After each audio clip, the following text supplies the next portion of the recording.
Hi everyone, welcome back to the channel. I'm off bloke Aidan. I'm Gaynor. And today we've got British versus American homes. So they've moved from the UK to the USA. Yeah, it says that, yeah. What I find amazing is when we moved, when it was just Darren and I, we thought we only need like a small apartment. Yeah. And so we moved into 2-bed, 2-bath, but it was actually, compared to what you get over here, it was actually quite big, and it's very unusual to get 2 bathrooms. No, well. Yeah, I think just houses in general in the USA are just naturally bigger. Yeah, I mean, like a normal house here, I would say, would be like a semi-detached house with 3 bedrooms and 1 bathroom. Yeah. That's, if you were to be a first-time buyer, you'd either go for maybe 2 bedrooms. Yeah, if you were a first-time buyer, you would go for like a 2-bedroom apartment or a 2-bedroom house, and you would just. What's Declan got? Semi-detached, 3-bed, 1 bath. He's got. It's 3 bedrooms, 2 bathrooms. 2. He's got a bath. There's the main family bathroom, and then his bedroom's got an ensuite, and then downstairs is a toilet and sink, but that's just used for storage. You don't use that. So his is actually. It's not a big house, but it's a 3-story house, isn't it? It's like a garage, and then it's like the dining room and the kitchen's on the middle floor. You have to go upstairs to go to the kitchen, which a lot of people will find strange, and I do as well. Yeah. We used to live in one like that. We did in Lynn. Yeah. Anyway, let's have a look at this though. British versus American homes. Hi, welcome back to the ANS Way, and in today's video we are going to be talking about 10 things that are different about UK homes versus American homes, especially as we've been living here for about 2 years now. Stay tuned until the end because we've got some questions what you think about American versus UK homes. Please do subscribe if you enjoy this video. Number 1, the most obvious one, it's size or lack thereof. Most UK homes are absolutely tiny. We mentioned this in a couple of other videos, and they're smaller than I had anticipated. In America, by comparison, when we got here, we were finding homes were well in excess of 2,000 square feet. I would say more typically around 3,000, and initially we thought that's way too large for us. But what we have found is it's allowed for more rooms, more functionality in your house overall, and space to do things that you want rather than struggling to cram your clothes, storage, things. You can actually live in your home and do things. That leads to number 2, and that is the functionality of US homes. And I'm talking walk-in closets and pantries and dedicated laundry rooms. In the UK, they would not come in a typical home. As we said in the first point, UK homes are tiny, so they don't really have the. I don't think that's one. No. But here in the US, they do, and it's something that I absolutely love here. Number 3 on the list, the kitchen. Now, the kitchens in the UK are either non-existent little rooms somewhere in the house, either at the front or the back, that are separate from every other room. In the US, however, it's kind of a central location for gathering, dining rooms around it. Yeah, that's true actually. Yeah, but also what we have, well, most homes in the UK, the washing machine goes in the kitchen and it's not covered, which I absolutely hate. So you've got like your sink, and then under your sink, you know, you've got cupboards, and then next to it you would have like the washing machine, and then like the cooker, and then some more dishwasher, cupboards. and then the dryer. Dishwasher, yeah. So, but you have a separate laundry room in the US. Yeah. Over here now, that when they're building new homes, they are building laundry rooms. But if you bought an older house, it would your kitchen would have the washing machine. You just have like a massive square and somewhere in your kitchen, right? For that's where you fit your washing machine. Yeah, exactly. Living area so that you cook and entertain at the same time. This is something that we had to get used to because having the kitchen in your living room is a little bit weird for English people, I would say. That's what we have now. Newer build house. Yeah, we've got. It's just like I prefer it like that, but open plan. Yeah, so Yeah. like we've got a living room, dining room, and kitchen all in one room. All in one room, yeah. It's all open plan. Yeah. Yeah. The only disadvantage is if you're cooking and you're cooking something that's like a curry or something, then the whole house Just kind of you smells. can smell it. Last night, That smells nice. Yeah, last Which night it when I got in normally bed, does, Darren said to me, "You stink of food," Oh. and it's because I've been cooking in my pajamas. Oh god. Are starting to have this more open plan style living, but definitely when we were growing up, the kitchen was a separate area. One of the magical things we do have here in the US is the garbage disposal. I throw everything in there, all of the food scraps, turn it on. That's not scraps. It's gone. And it's brilliant when you live somewhere like Vegas that gets super hot in the summer, or for most of the year it's super hot, and you can just get rid of the food rather than have it in the trash can outside. Trash can, there you And go. I'm adjusting She's learning. In America. The other thing that Selena really misses is something from the UK, which is a drainage area that's built into the sink platform, sink basin, It's a bit right next to the isn't it? sink. So when you wash up, you put it over there and it drains off and it runs into the sink, so the water comes off. I don't miss it that much because I'm a dishwasher person. Yeah. And we have these little drying mats and I find them perfectly fine, but you do mention all the time the drainage. It's just the same as just putting a paper towel down and just doing it like that.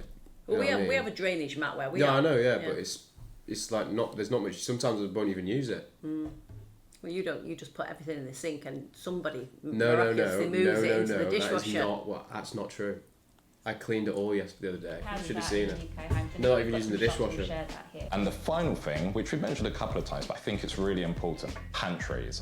I don't think I've ever seen a pantry in the UK personally. you see, Here my in the grandma US, had a every home that pantry. we looked at has a separate pantry or a huge area that acts as a pantry. And we get to store our huge 25 kilo Costco bags of rice and cereal in there. The other thing that you might find, especially for our US viewers, is that in the UK, our washing machine is typically in the kitchen. Yeah. Now, when I think about that, Seems ridiculous. Yeah, it sounds really strange. Can you imagine you'll be cooking, or perhaps you're having dinner in the kitchen, you've got friends around, and then your washing machine is going off. Yeah, so a very weird thing about the UK kitchen. Number 4.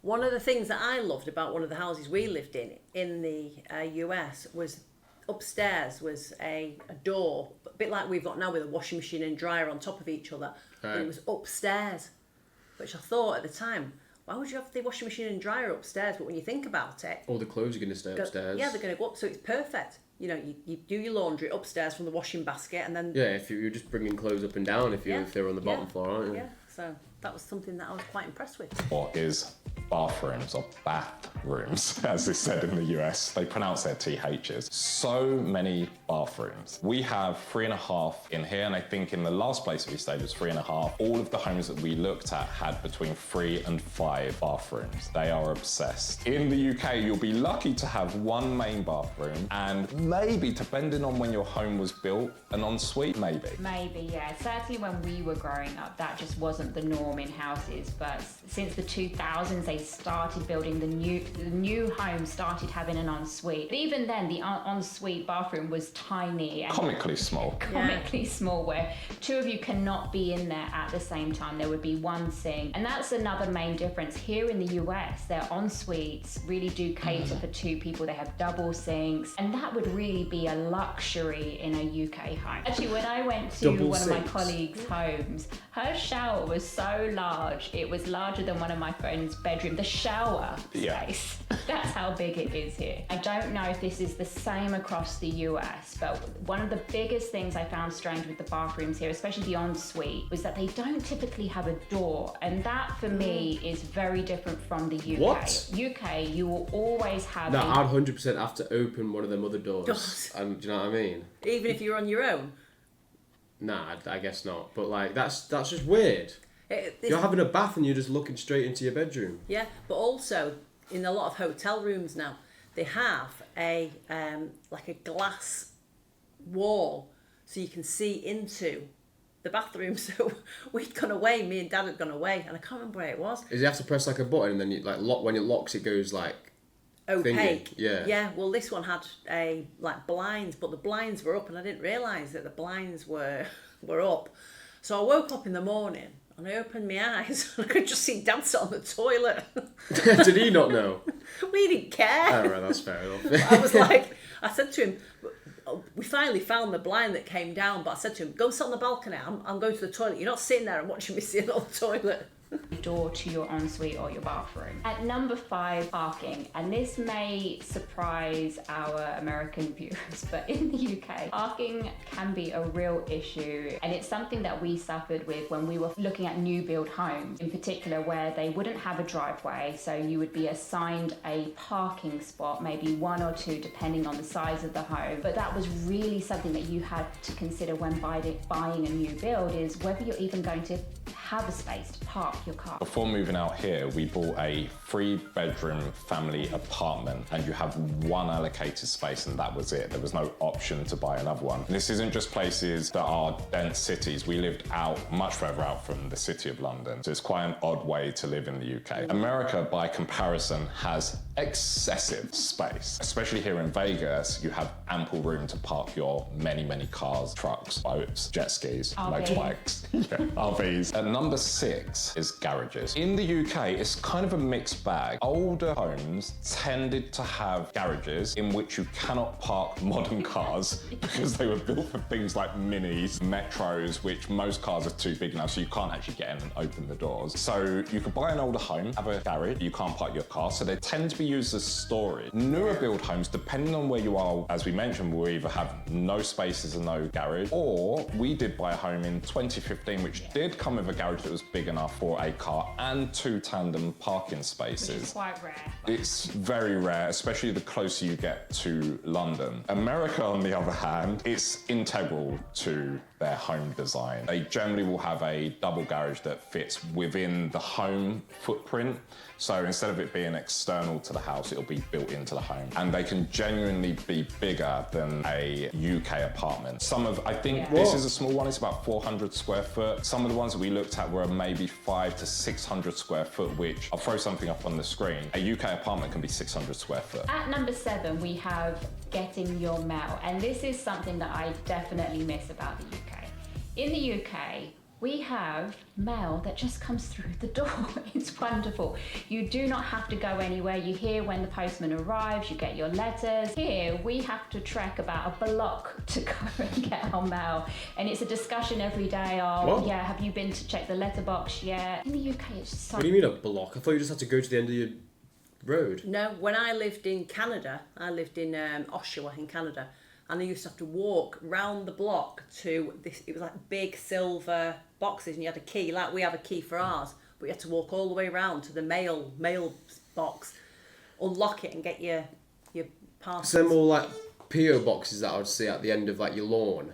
Is that not? Yeah, some houses do have like the letterbox that you put your little flag up. Yeah. When if you were sending mail, you'd put your mail in there and put the flag up. So the mailman knows to take that's going, and then he puts your mail in there and then puts the flag down. So a lot of houses do have that. But I know in Canada where I lived, it was an actual mailbox that you had to walk to around the block. I think in the door's a lot better. I do as well. So much easier, and that's something I definitely miss. And I don't know if that's everywhere in the US, but certainly here in Nevada, that's how you get your mail. Number 8.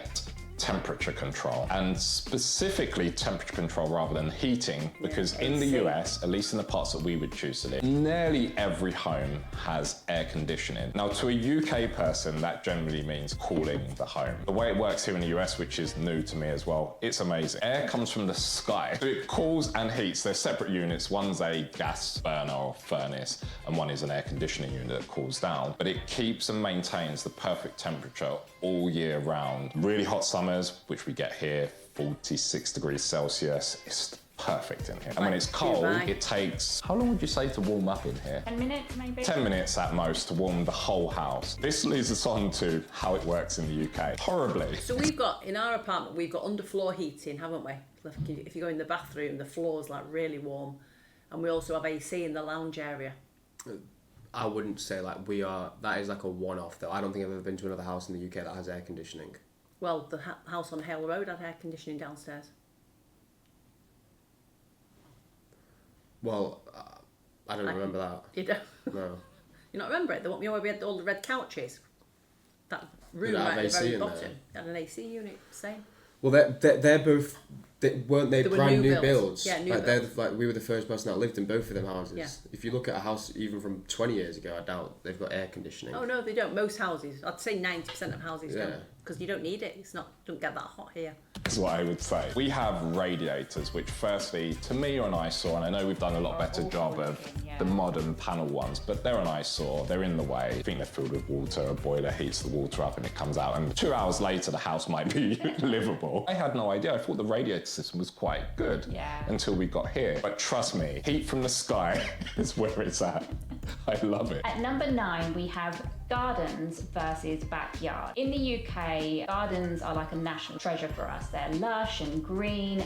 Lots of British people are really into gardening, and sometimes they're disproportionately sized in comparison to the house. So you might have a small house, but then you might have this like 100-foot garden with these large orchard trees, whereas here in the US, we're not finding that is as normal. And I get it, it can depend where you are. Yeah. Is it because they're in the middle of a desert? I've had a few people say to me, why do you call it a backyard and not a garden? Because it's not a garden. There's nothing about our backyard that makes me think of a garden, but it's still... Yeah, that's just Nevada though. Yeah. I think it's just sand and all that outside. It's like in the middle of a desert, isn't it? So obviously it's not going to look lush and greeny and look like a garden. I think all the houses we have lived in, it's just been one big patch of grass outside with like maybe a tree in the middle. There wasn't even a tree. Lindop Road, there was a massive tree that used to get in my way. No, I'm talking about in America. Oh. So that Lindop was a garden because it had trees, it had like an apple tree. Had plant pots around. Yeah, it had plants and stuff like that. But in the US, when you move into a house, you just get one patch of grass with like a fence around it, and that's it. You have to make it into a garden yourself. That's sort of like a lot like Declan's. That's literally what he's got. I guess so. It's a more functional space to put a pool, have your barbecue set up, play games. So to me, it is a backyard that you just make into whatever you want it to be, whereas in England, it truly is a garden. Finally, number 10. We know this personally because we did put out a video that wasn't specifically about this, but we asked the question, and that is hardwood or hard surfaces versus carpet in your home. Now, I'm still torn. I'm quite traditional in the sense of I love carpet and it feels nice, makes the place feel warmer, more cozy. But I have come around to the practicalities of hard flooring. We use luxury vinyl plank, which is a high quality vinyl, but it mimics hardwood. And it's super easy to clean. You can wipe anything up, you can drop stuff on there, and And it looks good. it does look really nice. Where I struggle a little bit is we put lots of rugs down in the soft areas. Yeah. So we turn hardwood into carpet just in little spaces, which I think indicates that carpet is the way to go for me. We did do that though in Do you know what I'd say? Have hardwood everywhere in the home and then have carpet in your bedrooms. That's what I'd do. Well, in Abu Dhabi we had It was a marble floor. I think it was porcelain floors, and then in the lounge we would have like a massive rug, and in the bedrooms massive rugs, but everywhere else was. No, carpet's awful, it's unhygienic. I think the thing that gets me about American homes, and it was one of the things when we was looking at rentals, was they would have hardwood everywhere, even in the bedrooms. And for me, I do like a bedroom to be cozy with carpet, but a bit like Ant, I've come around, so I get it. I do understand how much more practical hardwood is. It's just, it loses the cozy thing. Yeah, I agree with that. I think that would feel weird, waking up and then stepping like on hardwood after you're getting out of bed. Yeah, I just feel like I'm in the wrong place. Yeah, no, I agree with that. But I think if you have underfloor heating, it does feel kind of nice on your feet. But I can imagine so. Yeah. I can't stand, like most people have pets, and I can't stand like pet hair in the carpets, and especially you spill everything, so the carpet's constantly having to be cleaned. There you have it. 10 things that make US and UK homes different. At the beginning of the video, we did mention that we had some questions for you. So for those who have stuck around, thank you. You're getting our viewer attention up. And here are the questions. Question 1. For those of you in the UK, have you or do you currently experience the parking problems? And if you do, how do you deal with it? In particular, those where they have shared parking spaces. I've lost my car keys, so not at the moment. No. Not only have you lost your car key, you lost your spare as well, so now you have no keys whatsoever. What we're going to do again. And you need to pay £500 to have a new one made, because they've got to go through the computer in your car to get it made. And you might get into disputes with your neighbours. Question number 2. Which difference between UK and American homes surprised you the most, and why? And the final question, question 3 is... Do you want to answer them? What surprised you the most when you first went to an American home compared to British homes? I think the size more than anything, yeah. the amount of space you had. For the money you paid. Yeah. Which do you prefer? If you've experienced both or you look them up, I do this all the time. I go onto Well, we've experienced them both. I have experienced them both, but I can't really remember too much. But we might as well just call that 10 reasons why American homes are better than British homes, rather than differences. There are a lot of things that I prefer in America. Yeah, the only thing you said there that I prefer here is having carpet in your room and stuff. Yeah, the carpeted rooms. I prefer Even in the your living room, I probably would want Yeah, I carpet. prefer the laundry rooms in the US, and if I had a house built here, the things that I would have is I'd have a separate laundry room, which we did have at Lindop as well, but that was a big laundry room. That was just like... A laundry room. Was it? Because the fridge was in there. The kitchen fridge was in there. Do you know what I mean? Yeah, but... And the bathroom was in there. Yeah, the toilet. That was also the way to the outside back door. Yeah, but it was a laundry room. I like to be able to put... It's where we all put our shoes. Yeah. It was just like an extra room, wasn't it? Yeah. Just like... But it wasn't in the kitchen, which most British homes have. But it was like it was a door in the kitchen that went to a little place right next to the kitchen. Yeah, well, like you had to be in laundry. the kitchen to go to the laundry room. Yeah, well, that's most laundry rooms would be like that as well, probably. Like when we stayed at that apartment in Tennessee. Is that where it was, Tennessee? Yeah. Yeah. That In had Nashville. that had like a separate door, didn't it? And the laundry room was in there, but it was just a washer and dryer on top of each other. I don't think I ever looked in that room. I did all the washing. Sorry. Hopefully you guys enjoyed the video. If you did, make sure you hit the like and subscribe button for us. Please, be much appreciated, and we'll catch you on the next one. Bye. Cheers.